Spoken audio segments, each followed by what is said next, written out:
With the federal trial of Victor Hill roughly 90 minutes ago, the jury, which is now deciding guilt or innocence for the suspended Clayton County sheriff, stopped its deliberations, but it's going to pick back up on Monday. The longtime sheriff is accused of violating the constitutional rights of 7 jail inmates. Prosecutors say that he ordered them strapped and handcuffed into a restraint chair for hours at a time. 11 Alive's Doug Richards is live downtown at the federal courthouse. Doug? The jury spent 8 days seeing evidence and listening to witnesses against Victor Hill, who inside of Clayton County is one of Metro Atlanta's most popular sheriffs.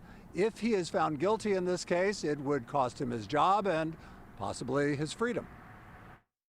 Victor Hill is accused of unlawfully strapping 7 Clayton County inmates into a restraint chair for hours at a time. The federal government says that violated their constitutional rights. On the witness stand himself this week, the sheriff didn't dispute using the chair, only that it didn't cause the inmates any harm or injury. His defense attorney, Drew Findling, asked jurors, is there any evidence that this strong-willed, strong black man did something unlawful with a bad purpose and disregard of the law? Findling said Hill disciplined inmates to maintain order in a sometimes unruly jail environment. But federal prosecutor Brett Hobson told jurors this wasn't about maintaining order. This was about punishing and bullying detainees. Testimony indicated they'd done nothing while in jail to get the chair. One inmate was asleep in a cell when Hill ordered him pulled out and strapped into the detention chair, according to testimony.